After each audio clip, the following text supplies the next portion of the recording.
మాట్లాడే చెట్టు. చిన్న ఊరి గొప్ప రహస్యం. పల్లెటూరి మధ్యలో ఒక పెద్ద వేప చెట్టు ఉండేది. అది వందల సంవత్సరాలుగా అక్కడే ఉంది.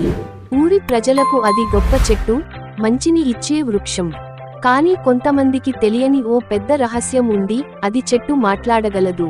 ఆ చెట్టు మాట్లాడుతుందనే విషయానికి కొంతమందికి మాత్రమే తెలుసు.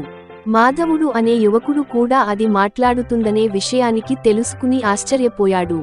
చెట్టు బాబూ, నువ్వు నిజంగా మాట్లాడగలవా అని మాధవుడు అడిగాడు.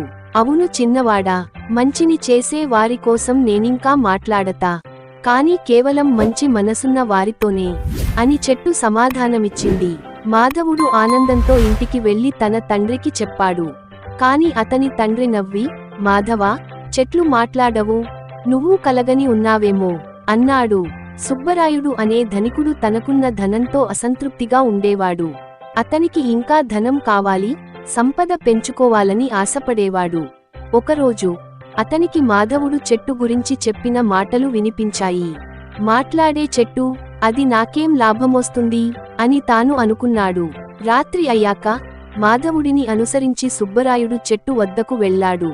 ఓ మహా చెట్టు, నాకు ఎన్నో కోరికలున్నాయి, నువ్వు నాకు సహాయం చేయవా అని అడిగాడు. చెట్టు శాంతంగా అన్నది, నీకేం కావాలి సుబ్బరాయుడా?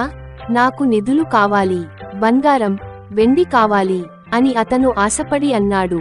చెట్టు నవ్వింది, స్వార్థపరులకు సహాయం చేయలేను సుబ్బరాయుడా. ధనం కాదు, మంచి మనసే నిజమైన సంపద. సుబ్బరాయుడు కోపంతో ఊగిపోయాడు. చెట్టును నరికేయాలని అనుకున్నాడు. కాని అదే సమయంలో భారీ గాలి వీచి చెట్టు తన కొమ్మలతో అతన్ని వెనక్కి తోసింది. అతను భయంతో అక్కడి నుంచి పారిపోయాడు. మాధవుడు మాత్రం చెట్టును నిత్యం ప్రేమగా చూసుకునేవాడు. చెట్టు కింద కూర్చొని కథలు చెప్పేవాడు. చెట్టు కూడా అతనితో ముచ్చటించేది. ఒకరోజు మాధవుడు కష్టాల్లో ఉన్న తన గ్రామ ప్రజలను చూస్తూ, ఓ చెట్టు, మా ఊరిలోని ప్రజలందరికీ సహాయం చేయగలవా అని అడిగాడు. చెట్టు చిరునవ్వుతో, మీరు ఎప్పుడూ ధనాన్ని ఆశించకుండా మంచి పనులు చేస్తారు. అందుకే ఈ చెట్టు నీడలో నిద్రించే వారు ఎప్పుడూ ఆరోగ్యంగా, ఆనందంగా ఉంటారు. అప్పటి నుంచి చెట్టు కింద ఎవరు విశ్రమించినా కొత్త ఉత్సాహాన్ని పొందారు.